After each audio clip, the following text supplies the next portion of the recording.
Welcome to this special of the Christopher Peter Review. My name is Jennifer, and I am the co-host of the Christopher Peter Review.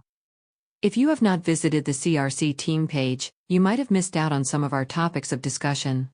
Worry not, here is a collection of the weekly conversations from November. As you can figure, much has to do with the presidential election.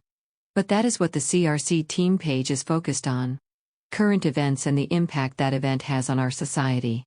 So please take some time to listen, and each month, I will post the conversations. For live versions, please visit our site www.crcreview.com and click on Christopher's image to access the weekly column that will be released Friday mornings. Enjoy! There is a high level of emotion whether you're on the prevailing side of an election or are unfortunately on the defeated side. Part of our humanity is being passionate about things we find important and feel disappointed when our hopes do not come to fruition. Elections are emotional events. That is about as much compassion that I can show the Harris voters who are hilariously showing their feelings following the historic political comeback of President Donald Trump. Not because I do not empathize with their disappointment, but because their hysteria is not based on fact and reason. I disagree with those voices on the left who are attacking voters for having an opinion that differs from theirs. Democracy is a system where you can express your opinion, not one where you must comply with the one being compelled onto you. Sometimes the progressives forget to hide their socialist ideals. What the Jimmy Kimmels and Stephen Colberts of the world are purposefully ignoring is the status quo was not working for the broadest portion of America. America wanted change, and they will now be better off because the status quo was extremely harmful to the economic well-being of everyone. And what was she going to differently being part of the reason the harmful policies were in place? According to her, nothing at all. The contradicting messaging offered by the candidate was the reason she lost. A new way forward with the same policies that 8 out of 10 did not support. That is what loses elections.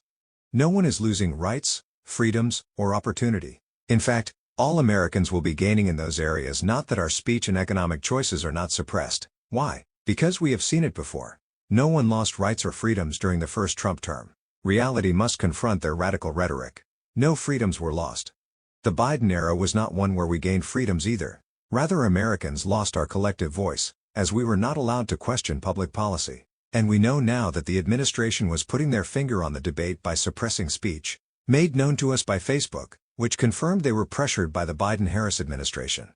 Americans lost a great deal of their individual wealth due to inflation that was rampant during the Biden-Harris era. Not just the rich, but the middle class as well. Salaries and raises did not keep up with the rising cost of everyday staples. Many people found themselves working harder just to maintain their status quo. Results matter to voters. If you want something to blame, then maybe you should look at our media establishment. It is crystal clear for quite some time that the information they release on nightly broadcasts or newspapers are politically biased. Alternative media outlets, like podcasts, journalist blogs, and social media channels were far more accurate. So why suppress them? Remember when Uber and Lyft came to the market, how strong the resistance was from those who were sympathetic to the taxi unions. That is similar to how legacy media seems to attacking media that is seen as competition to them or disrupts their influence. People are generally smart enough to separate misinformation and disinformation. Stop blaming the American people and voters. When your political party loses an election, it is because of the candidate, the campaign, the message, and the issues and ideas alignment. The voters have the right to ask for better. They did not get it in 2020. There is a better chance of getting the progress now, based on past events. The post-election dialogue has shown Americans who really stands for democracy and unity, and who simply use those as campaign themes to generate emotional hysteria amongst their base. There are radical calls for Joe Biden to step down and let Harris to become the president for 2 months. She was handed the nomination, so in their minds, why not hand her something bigger that she did not earn either? There are calls amongst some of her backers who had a great deal of egg on their face predicting the landslide Harris victory that did not happen for her supporters to avoid Trump supporters in the same divisive manner they did since 2016. The reality that they need to accept is that America let their voices be heard loud, clear, and decisively. They voted for Trump, and his base is the new majority coalition in America. Sorry, not sorry, but time to wake up. Many of those who may have been amongst you, or pretended to be, are now unabashed Trump supporters and loving it. Welcome to the Christopher Peter Review Radio. After an election, it is always interesting to see the reactions on both sides, the post-election analysis, and just how people cope with the outcomes one way or another. especially from the progressive left, because they simply are a walking contradiction of everyday life. And it is crystal clear over the past weeks since November 5th. For instance, we see a great number of people come out and acknowledge the obvious growing disconnect Democrats have with the American people. The American people want one set of priorities. The establishment sect of Democrats believe Americans should want a different set of priorities that better align with their political interests. At times, political parties lose connection with the broader society of American people. This happened to the Republican Party not that long ago as well. But there are still many Democrats, primarily the progressive-leaning, who still do not connect their election outcome to their policies or ideology. There are so many progressives who continue to believe that the election was a result of people being too ignorant and naive. There are so many people saying that they are too educated and too informed, which is making it hard for them to cope with the reality they are living in. Well, a degree does not really mean that you are smart. It means you can memorize and apply concepts on schedule. A truly intelligent person will look at a situation and see the gaps between what they believe and what happened. Look at the facts, data, and available evidence to draw conclusions. The elitist will have a predetermined conclusion and select the factors that are aligned with their thinking. The elitist approach can be good for marketing purposes, right? You have to sell a product, service, or idea, and you select the evidence that helps convince people they are right. But the intelligent approach is to draw conclusions from the evidence and understand the message being told. When you can understand the truth, the real truth, you can adapt and move forward more productively. So is selling a narrative more important, or maintaining the idea that people around you accept the radical thoughts that you hold dear? Maybe to some, ideologues see the world from their hardened point of view, not willing to acknowledge when they are wrong or when their ideas are not helpful in a particular moment. What message did Kamala Harris offer the American people? She marketed a new way forward by doing the same exact thing as the current moment. Well, 4 out of 5 Americans felt the status quo was not acceptable. For progressives and their sympathizers, they felt people just did not really know what was going on. For people that live and work in society, they were keenly aware of what is taking place. She really offered nothing.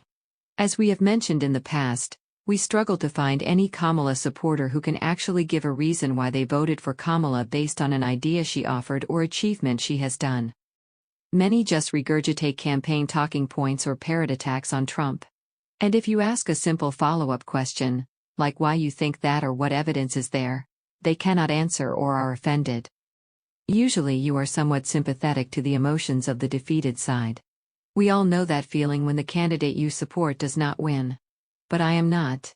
Because these individuals would not reciprocate. People should not expect to receive what they are not willing to give. People in general need to manage their emotions and cope properly. Do not externalize but manage expectations. People use being passionate about something as an excuse. But the reality is that you can be passionate at the same time as being aware of the bigger picture and the opposing view. Those who cannot even fathom that another point of view exists are not intellectually mature. And we should not entertain immature adults. Stop labeling people to make yourself feel better about your ignorance. Actually, be informed. Be curious and understand why someone may feel a certain way or be attracted to an idea or concept. I understand that many people nowadays are cultured in viewing things from an exclusive perspective. For instance, the term frequently used is buy-in. People are expected to buy into ideas or leadership frameworks. So when they do and the outcomes are not what they expect, they are emotional about both the results and accepting something that turned out to be not right. Anyone who has any level of cynicism is labeled a denier or bullied by the elites. Because the prevailing opinion is supposed to be the accepted opinion without any rigorous debate or evaluation. You should always know why you believe something. And why do you reject something? Critical thinking. Thank you for experiencing the Christopher Peter Review. Please continue to stop by for more. Until next time.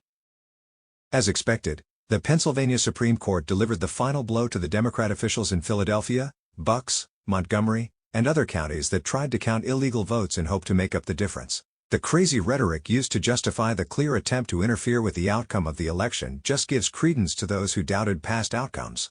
Just because people violate the law all the time, does not make it okay for a government official to do the same, as one immoral commissioner tried to justify her illegal actions. In fact, the expectation is that someone working for the government, on the public's dime, and in the public's trust should be more observant of the law. But we see crystal clear that people do not follow their own espoused values when situations do not align with their own wishes. Pennsylvania Governor Josh Shapiro took the side of the Supreme Court, which is not a hard stance. If he really wanted to make a firm statement, he might want to remove those commissioners who blatantly violated the previous court ruling and state laws. Every vote should count, but it must comply with rules, especially when there is so much obvious reason for the unsavory to cheat. We should not really be surprised by the actions of these rogue radicals in trying to break the rules to achieve their end goal. The ends justify the means approach has always been a staple of the fringe. These members of the party that so commonly labels anyone who questions the integrity of anything surrounding elections as election deniers, show why there are doubts about the legitimacy of those in the institutions that are supposed to safeguard our democracy. I agree that these people should be removed because their actions and more so their rhetoric demonstrating they were purposefully violating the rules for a political purpose of changing an outcome of the election. Under the guise of every vote should count. Every vote should count. Every legal vote. People know the rules and procedures. They should comply and there would be no issue. And millions do. The problem is we cannot leave room for any manipulation because obviously there are people willing to game the system. Welcome to the Christopher Peter Review Radio. I believe we can all agree that competition is good for the American economy. The more companies compete over customers, market share, and profits, the better the consumer is as they have greater choice and usually lower prices as marketers target their purchases. Regulation of our markets and our business community is important. While there are some that prefer buyer beware, trust system, or self-regulation, I believe that there is a need to have someone looking out for the consumer's best interest because of the complexity of our economy and the level of asymmetric information that exists. That does not mean that every regulation is a good regulation, or that our economic markets should be crippled by a thick stew of bureaucratic nonsense that harms consumer outcomes, creates negative market outcomes, and anchors our economy. We have yet to find that delicate balance between sufficient regulation and consumers being responsible for their choices. An issue I have with regulation at times is when the will of the people is set aside because a bureaucrat has a predetermined opinion of how bad a company is, or how bad an industry operates and acts on their dogma rather than what the consumer wants. There is a difference between bad business behaviors or anti-competitive behavior and consumers simply flocking to the same individual product. We want companies to compete directly with each other, not companies prodding the federal and state governments to compete for them. That does save them time and money from actually creating a product or service that people actually want and are willing to pay for. Again, as we just learned from this past election, the people want their voices heard and are not interested in what the powers that be think they should want. In the case of Google, the Department of Justice is seeking to split Chrome from Google because of their dominance of the search market and now the browser market. They seem to be punished for being good at what they do. Are they actually stifling competition? Google is no saint in the marketplace, but are they creating partnerships that actually deliver the best interests of the consumer experience? I get the concerns over partnership deals between the big tech companies that seem to block out competitive offerings that could potentially meet the consumer demand. Like having Google be the default search on Apple leads questions of whether the people really want Google or just are accustomed to having Google as their default search engine.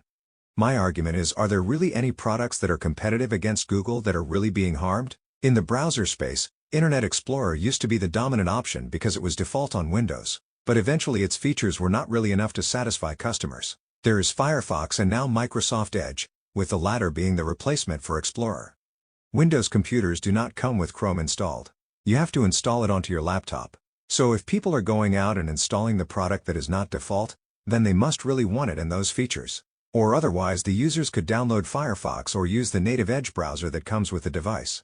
Users have a wide range of choice for search engines, but Google is the easiest one to really use. There is still Yahoo, where you can be inundated with Yahoo articles. There is Bing where you can see a completely different background, but it is not a bad option. There are a host of other options as well.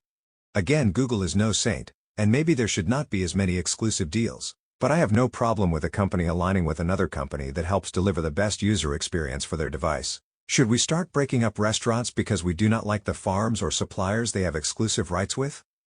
The issue may go beyond just the affiliations. There are many people who do not like the control that Google enjoys. There is a level of power that comes with being that good at what they do. They know so much about consumers because they can see what and how we search. They see what we click on and what we scroll past.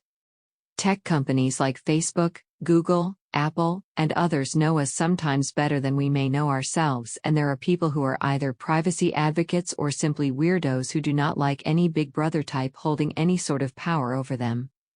I am not sure that breaking up companies should be the path for the federal government because it does not really create long-term competition.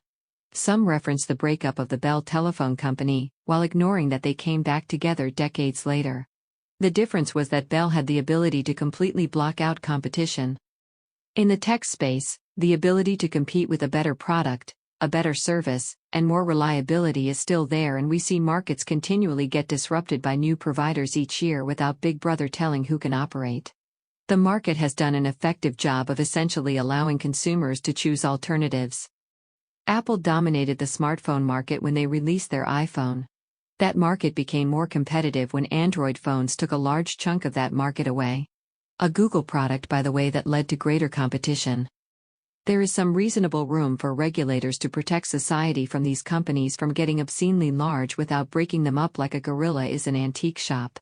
Maybe scrutinize their merger and acquisition activity, and maybe relax patent enforcements when the market saturation is not ideal, allowing competitors to enter the market. That would force these companies to innovate faster and actually compete. That would be a more reasonable approach than breaking up companies to appease their friends in Europe who probably want their large conglomerates to have a better ability to buy American companies. Thank you for experiencing this discussion on the Christopher Peter Review.